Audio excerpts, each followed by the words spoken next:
आइए, सुनिए, देखिए, समझिए सनातन सत्य। जैसी दृष्टि वैसी सृष्टि, दृष्टि विज्ञान। कुदरत, कुदरती रचना एवं कुदरत के कानून से शाश्वत सुख की प्राप्ति। जोधपुर के परम पूज्य महात्मा उपासक प्रोफेसर डॉक्टर सोहन राज तातेड़ के निर्देशन में सनातन सत्य। जैसी दृष्टि वैसी सृष्टि, दृष्टि विज्ञान।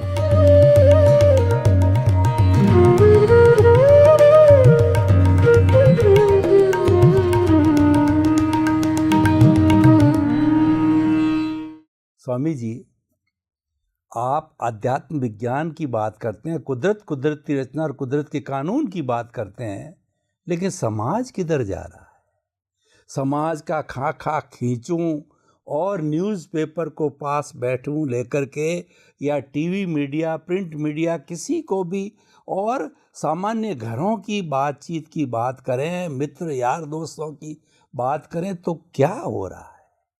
घृणा, हिंसा, आपाधापी, रेप, करप्शन, स्वार्थ, नेगेटिव थिंकिंग। ऐसा लगता है कि क्या हो गया है। यानी प्रकृति माँ ने जो है पॉजिटिव जो एनर्जी जो मिला करती थी आज से 25-50 साल पहले, वो देना बंद कर दिया। वो बेचारी करे क्या, क्योंकि सारी नेगेटिविटी इकट्ठी हो गई, वही तो घूम फिर करके हमारे दिमाग के अंदर आती है। तो ऐसा पजल का और ऐसा माहौल बन गया है कि उसको देख करके व्यक्ति जो है, वो ज्ञान लिया हुआ व्यक्ति बड़ा पजल में रहता है। हालांकि वो अपनी मस्ती मस्त रहता है, वो दुनिया की चिंता नहीं करता है, लेकिन फिर भी आपको तो जगत कल्याण करना है, लोगों को सुधारना है, लोगों के जीवन को सुधारना, तभी अध्यात्म विज्ञान सफल हो गया। तो कृपया ये जो वर्तमान का सिनेरियो अध्यात्म विज्ञान की दृष्टि से, मैं सामाजिक दृष्टि से आप बताइए कि व्यक्तिगत दृष्टि से तो ठीक है, व्यक्ति ज्ञान लेगा, सोचेगा, करेगा, लेकिन हमको एक समाज का भी सिद्धांत, समाज का भी नज़रिया सामने रखना पड़ेगा कि लोगों के गले उतरे, समझ में आवे, इसका पालन करें मोटे मोटे तौर पे। तो कृपया बताइए। बस, जय सच्चिदानंद। बात सही है कि आम लोगों को ये विज्ञान इतना समझ में नहीं आता है, और आसानी से, क्योंकि उसके पुण्य नहीं है तो मिलता भी नहीं है। मगर उसका कारण क्या है, हम पहले कारण ढूंढेंगे। हमको इसके लिए टेंशन करने की जरूरत नहीं है, मगर कारण ढूंढकर उपाय करना अच्छा रहेगा। इनका कारण क्या है? आम आदमी क्यों ये विज्ञान न प्राप्त कर सकता है, न समझ सकता है, न उपयोग कर सकता है, न अनुभव कर सकता है?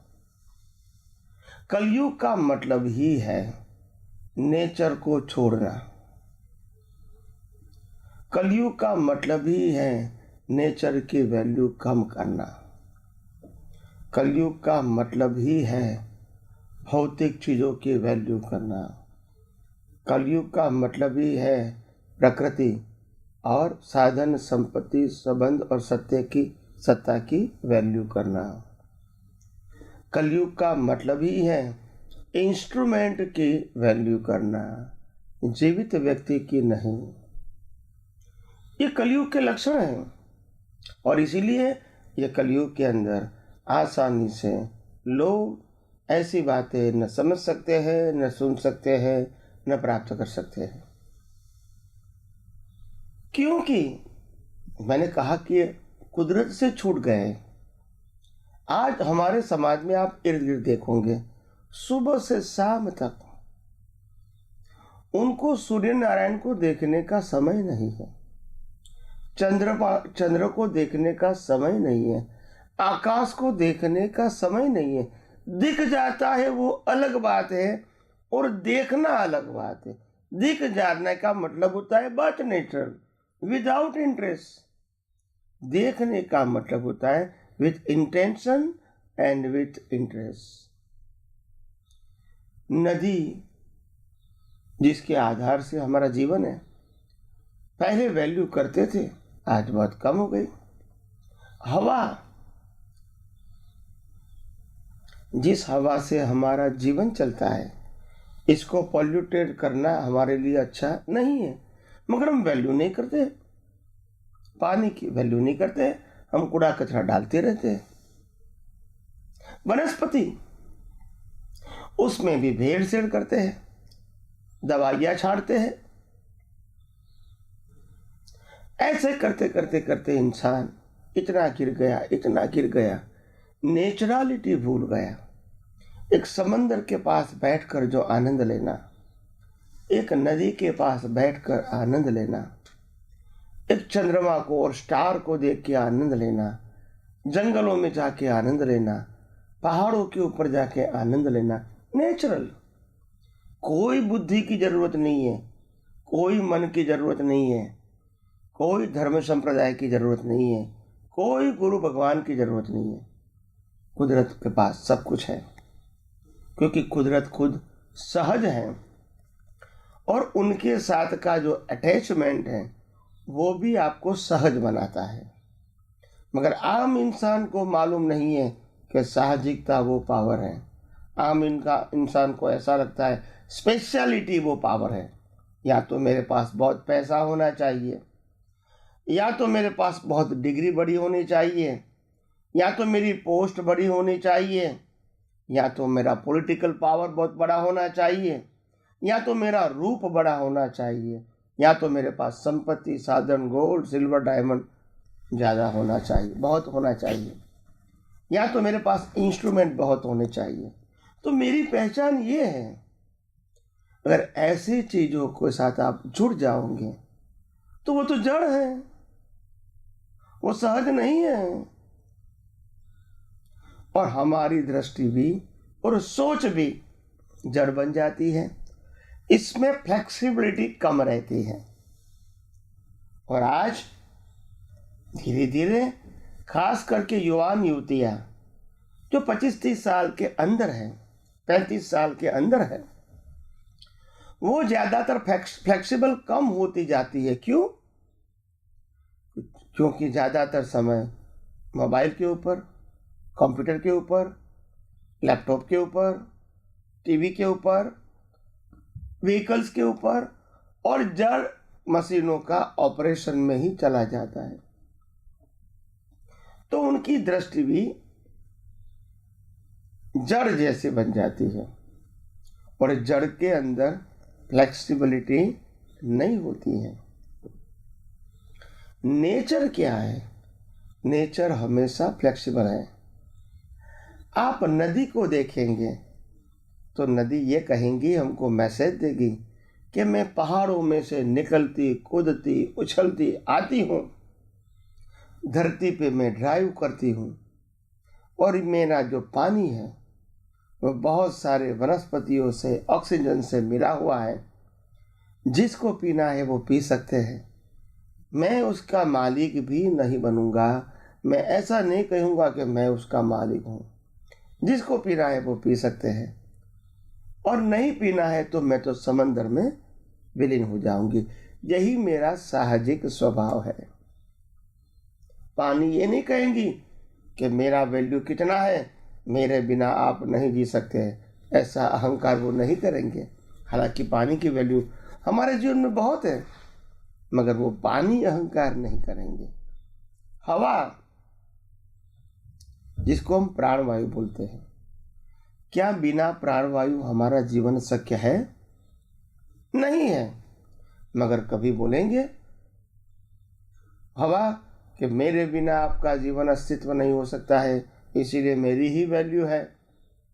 वनस्पति जो ठंडी, गर्मी, बारिश तीनों अवस्था को सहन करती है मगर फिर भी स्थिर रहती है, खिलती रहती है, क्या वो कहेगी कि मेरे बिना आपका जीवन अस्तित्व नहीं हो सकता है? नहीं बोल सकती है, क्योंकि ये साहजिकता है। उनका जीवन ही ये है, दूसरों के लिए है, दूसरे के अस्तित्व के लिए है। मनुष्य क्या समझता है? बचपन से मेरे को जो प्राप्त हुआ, संबंधों के रूप में, संपत्ति के रूप में, साधन के रूप में, स्टेटस के रूप में, ये सब मेरा है। अधिकार भी मेरा है, मालिकीपन भी मेरा है। मैं किसी को दूं या ना दूं मेरी मर्जी की बात है। अगर मैं दूंगा तो फिर उसको पेमेंट करना पड़ेगा। मैं कुदरत का ऐसा नहीं मानता हूं। और इसीलिए धीरे धीरे आदमी भौतिकवाद में चला गया। मटेरियल और मनी की वैल्यू बढ़ गई और नेचर और नेचुरलिटी की वैल्यू धीरे धीरे कम होती गई और इसीलिए उसमें फ्लेक्सिबिलिटी की गुंजाइश नहीं होती है। आज के युवान युवती इतने रिजिड हो गए कि अगर उनके जीवन में जिस प्रकार से वो फ्लो हो रहा है उसमें अगर बम्प हेड आ जाए, अवरोध आ जाए और उसको दिशा मोड़ना पड़े तो उसको लगता है मैं मर जाऊं वो अच्छा है। वो संजोग को, बम्प हेड को स्वीकार नहीं कर सकते हैं। हमारे समाज में हमने देखा है आज के युवान युवती अगर नौकरी चले जाते हैं सुसाइड कर लेते हैं, बिजनेस नहीं चलता है सुसाइड कर लेते हैं, परीक्षा में फेल होते हैं, डिग्री में सुसाइड करने का सोचते हैं, लग्न में फेल होते हैं, यानी दोनों का आपस में मानसिक तनाव बढ़ जाता है तो या तो वो सेपरेशन करने का सोचते हैं या तो वो मरने का सोचते हैं। हर बातों में ऐसा। माँ बाप का वो सुन नहीं पाते हैं, टीचर के कड़काई को वो सहन नहीं कर पाते हैं बच्चे, और बॉस होता है, गुरु होता है, उनके मार्गदर्शन को भी वो स्वीकार नहीं कर पाता है क्योंकि फ्लेक्सिबल नहीं है। तो इसीलिए कुदरत के साथ रहना, उसके अलावा फ्लेक्सिबल होना संभव नहीं है। और मैं कहता हूँ आध्यात्म विज्ञान उसमें आपको बहुत बड़ा सहयोग करता है क्योंकि हर अवस्था जो कुदरत की है उनको कुदरती रचना के रूप में ही देखो, चाहे अपना मन वचन काया हो, चाहे मन वचन काया की अवस्था हो, और 5 इंद्रियों से अनुभव में आती हुई दूसरे मन वचन काया और ये दुनिया की अवस्था, इनको कुदरती रचना के रूप में देखो क्योंकि कुदरत ही तो सहज है।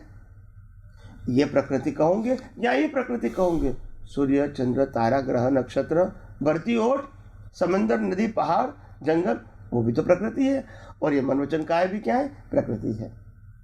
मगर वो प्रकृति सहज है, ये प्रकृति सहज नहीं है क्योंकि ये कर्मों के फल स्वरूप है।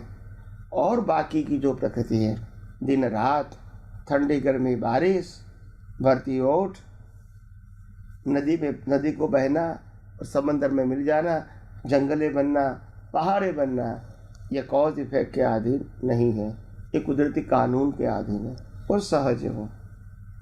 इसीलिए आध्यात्म विज्ञान बताता है जो भी व्यक्ति को आध्यात्म के मार्ग में आगे बढ़ना है इनको साहजिक बनना पड़ेगा।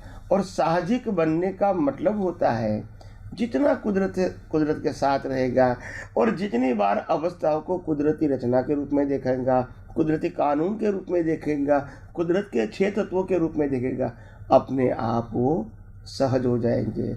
और जब कुदरत की बात आएगी, सभी अवस्थाओं को जब कुदरती रचना के रूप में देखेगा तो उनको मालूम भी है कि मैं मन वचन काया और कुदरती कानून से मुक्त ऐसा शुद्ध आत्मा हूँ। बच्चों का जो वर्तमान में जो सिनेरियो चल रहा है, हालांकि माता पिता की भी उसके अंदर मैं गलती मानता हूँ, क्योंकि बच्चे आज संस्कारित क्यों नहीं हो रहे हैं कि माता पिता स्वयं संस्कारित नहीं हैं। वो आशा तो कर रहे हैं बच्चों से कि वो संस्कारी बने और खुद वो आपस में लड़ते हैं।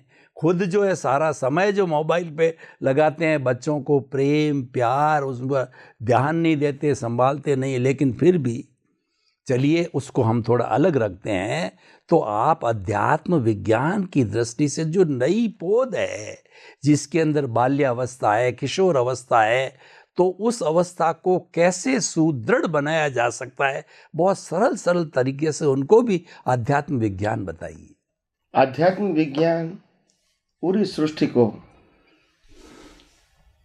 वास्तविक दृष्टि से बदलना चाहते हैं और ये वास्तविक दृष्टि है कि हर इंसान को पहले ये समझना चाहिए कि ये मन वचन काया से बना हुआ जो मेरा स्वरूप है और मन वचन काया से चलता हुआ मेरा जो जीवन है और मन वचन काया से जुड़ी हुई साधन संपत्ति सत्ता और साधनों की अवस्थाएं हैं, ये अवस्था को हमको सबको आज नहीं तो कल कुदरती रचना के रूप में देखना पड़ेगा, मानना पड़ेगा, समझना पड़ेगा। क्योंकि ये जो हमारे भारतवर्ष के अंदर पहले संस्कार थे, अतिथि देवो भव, यानी हम अननोन पर्सन को वेलकम करके इनको खाने पीने रहने की सुविधा देकर इनको आगे जाने की सहायता भी करते थे। ये हमारी भारतीय संस्कृति थी। उस समय हमारी सोच अपने मन वचन काया तक सीमित नहीं थी, स्वार्थी नहीं थी और ज्यादा से ज्यादा संपत्ति प्राप्त करना, सत्ता प्राप्त करना, लक्ष्मी प्राप्त करना, साधन प्राप्त करना, भौतिकता प्राप्त करना वो नहीं था। उस समय वैल्यू थी प्रेम, मैत्री, करुणा, हेल्प, किसी को हेल्प करना, किसी के लिए सोचना, किसी को कोई भी प्रकार की सहायता करना, कोई भी प्रकार की, ये हमारे मानव जीवन का उस समय लक्ष्य था। और इस समय हिंदुस्तान के अंदर लोगों के अंदर मानवता काफी हद तक बहुत हाई लेवल की थी। और इसीलिए अभी जितने इंस्ट्रूमेंट हमारे पास है, जितनी फैसिलिटीज हमारे पास है, जितने खाने का साधन हमारे पास है, जितनी सुविधाओं घर से लेके, इंस्ट्रूमेंट से लेके, ट्रांसपोर्टेशन से लेके, जितने रास्ते से लेके, हॉस्पिटल से लेके, स्कूल कॉलेज से लेके हमारे पास जो सुविधाएं हैं, ट्रेन, प्लेन, बस, car, two wheelers, three wheelers, four wheelers, ये सुविधा पहले आज से कम 100, 200, 300 साल पहले नहीं थी।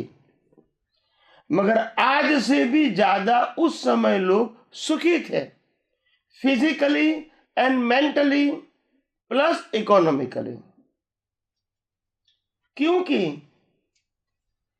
हर व्यक्ति सुबह से लेकर शाम तक वो काम करते रहती थी और काम ही उनका मंत्र था।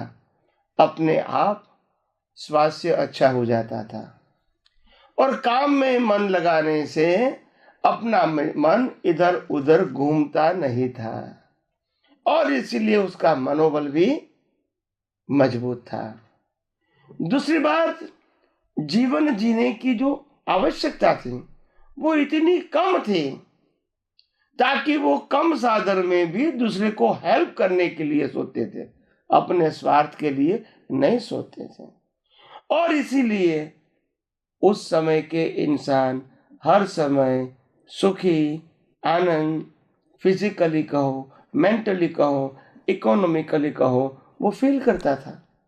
आज क्या हो गया, इतने सारे साधन होने के बावजूद, इतनी सारी संपत्ति होने के बावजूद, इतनी घर में फैसिलिटीज होने के बावजूद, इतने ट्रांसपोर्टेशन के साधन इजीली अवेलेबल होने के बावजूद, इतनी पढ़ाई लिखाई और पैसा मिलने के बावजूद भी आज इंसान सुखी नहीं है। न फिजिकली सुखी है, अनफिट है, न मेंटली सुखी है, कंफ्यूज है, न इकोनॉमिकली सुखी है, इच्छाएं बहुत है। अभी आप देखो, प्रश्न दृष्टि का है, प्रश्न साधन का नहीं है। प्रश्न सोच का है, प्रश्न अवस्था का नहीं है। मगर ये पूरी रिवॉल्यूशन जो हुई, क्यों हुई? क्योंकि आज सेंटर के अंदर हर व्यक्ति के जीवन में लक्ष्मी और स्टेटस सेंटर में आ गया। पहले सेंटर में था मानवता, प्रेम, मैत्री, करुणा और काम करना, कम से कम साधनों से जीना, तो लोग सुखी थे। तो कहने का मतलब यह है, हमको सोच बदलनी पड़ेगी।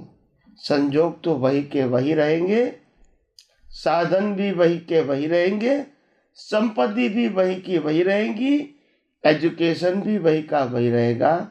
हमको ही अपनी दृष्टि बदलनी पड़ेगी।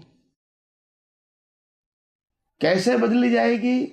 हमको अपने आवश्यकता को बहुत लिमिटेड बनाना पड़ेगा, अपनी जरूरत को कम करना पड़ेगा, एक दूसरे के लिए हेल्प के लिए सोचना पड़ेगा, और अपने जीवन को भौतिकता से नापना नहीं चाहिए।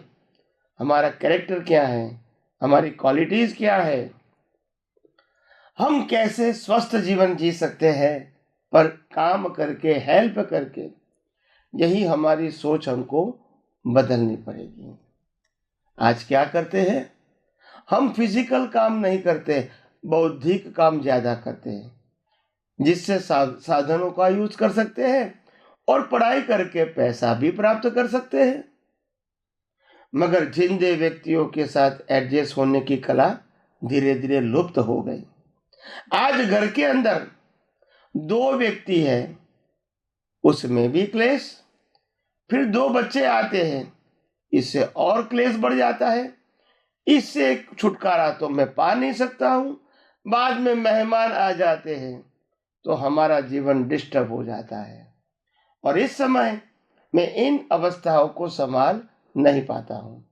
तो मेरे को लगता है 4 व्यक्ति तो हमारे घर के अंदर, हम 2 और हमारे 2, वो तो कंपलसरी है, मगर बाकी जो लोग आते हैं, चाहे वो फैमिली मेंबर्स हो, चाहे रिलेटिव्स हो, फ्रेंड्स हो या नेबर हो, मगर वो हमको पसंद नहीं होता है। कब जाते हैं, यही हमारी सोच रहती है, क्योंकि हमारे ऊपर शारीरिक और मानसिक लोड बहुत बढ़ गया है, अनबेरेबल हो गया है। और आज हर इंसान, पढ़ा लिखा इंसान, अड़पन इंसान, मैरिज वाला, अनमैरिज वाला, बच्चे वाला, बिना बच्चे वाला, बिजनेस करता है, नौकरी करता है, साधु है, संसारी है, सब लोग कंफ्यूज है, क्योंकि उनको मालूम नहीं है कि जीवन की कीमत क्या है। अवर शरीर जो है वो इंस्ट्रूमेंट है, शरीर हम नहीं है। जैसे कार इंस्ट्रूमेंट है जो ट्रांसपोर्टेशन में काम आती है, जो पैसा इंस्ट्रूमेंट है, संसार की हर चीज इसको हम खरीद पाते हैं। मकान है इंस्ट्रूमेंट जिसमें हम रह पाते हैं। ऐसे शरीर इंस्ट्रूमेंट है जिससे हम कर्मों के भुगतान कर पाते हैं, और जैसे कर्म खत्म हो जाएंगे इंस्ट्रूमेंट को जला दिया जाएगा। हम नहीं जलने वाले हैं। अगर हम जलेंगे तो पुनर्जन्म कैसे होगा? फिर नेक्स्ट बर्थ में कर्मों के भुगतान कैसे करेंगे? तो शरीर को हम इंस्ट्रूमेंट नहीं मानते हैं, शरीर को हम मानते हैं, मैं हूं मानते हैं। कार को इंस्ट्रूमेंट मानते हैं, मकान को इंस्ट्रूमेंट मानते हैं, साधनों को इंस्ट्रूमेंट मानते हैं, पैसे को भी इंस्ट्रूमेंट मानते हैं। शरीर को इंस्ट्रूमेंट नहीं मानते हैं, शरीर को मानते हैं हम शरीर है, मेरा शरीर है और हम शरीर है। बस ये गलती हो गई, और इसीलिए हमारा शरीर, हमारी सोच के अंदर से जो सेंटर पॉइंट था, मैं आत्मा हूं, वो निकल गया, मैं शरीर हूं, वो आ गया। तब से हिंदुस्तान में पजल शुरू हो गया, और जिसका कोई सॉल्यूशन नहीं है, क्योंकि हम पजल में ही पैदा होते हैं, पजल में ही जीते हैं और पजल में ही मरते हैं, क्योंकि हमारा सेंटर पॉइंट शरीर है। और कुदरत का कानून बिल्कुल साफ है, आप जब पैदा होंगे कुछ भी लेकर नहीं आने का है, और आप मर जाओगे तो कुछ भी लेकर जाना नहीं है आपको। It is compulsory. और जो भी आपने पाया है संपत्ति के रूप में, साधन के रूप में, सत्ता के रूप में, शब्दों के रूप में, वो छोड़कर ही जाना है, including your degree and your experience of the relative truth. Professional truth वो भी छोड़ के जाना है, ले नहीं जा सकते हो। और इसीलिए इस अवतार में एक व्यक्ति एमडी बनी है, डॉक्टर बनी है, गोल्ड मेडलिस्ट है, 40 साल की प्रैक्टिस करता है, फिर वो 5 साल के बाद गुजर जाता है, फिर जन्म लेता है, फिर जब बालक बनता है फिर इसको बाल मंदिर में ही जाना है। तो पहले का ज्ञान कहाँ गया? पहले की संपत्ति कहाँ गई? पहले के संबंध कहाँ गए? सब छूट जाता है और कुदरत हमारी सोच के ऊपर हंसता है। तुम्हारा नहीं है, तुम्हारा क्यों मानते हो? ये शरीर जो पंचभूत से बना है वो भी तो हमारा है, कुदरत कहता है। और आपको जो जीवित रखते हैं, हवा पानी खून, वो भी तो हमारा है, कुदरत कहता है। और कर्मों के भुगतान के हर संजोग वो भी कुदरत देता है हमको नहीं मालूम कल क्या होने वाला है, थोड़े समय के बाद क्या होने वाला है। तो हमारी दृष्टि, सोच, समझ बदलनी पड़ेगी अगर हमको वास्तव में सच्चा सुख प्राप्त करना है, सच्ची मानवता प्राप्त करनी है, सच्चा प्रेम प्राप्त करना है, सच्चा स्वास्थ्य प्राप्त करना है, हमारी कैरेक्टर को अच्छा बनाना है, हमारी सोच को दिव्य बनाना है और हम खुद एक महान पुरुष की तरह अंदर से जिए, बाहर से नहीं, जो बाहर के संजोग के अधीन है, ऐसा नहीं। अंदर की संपत्ति, अंदर का कैरेक्टर, अंदर का अनुभव, अंदर का ज्ञान, उसकी वैल्यू करेंगे तो मैं समझता हूँ हिंदुस्तान को बदलना, हिंदुस्तान के लोगों को बदलना और उसके माध्यम से पूरे विश्व को बदलना आसान नहीं है।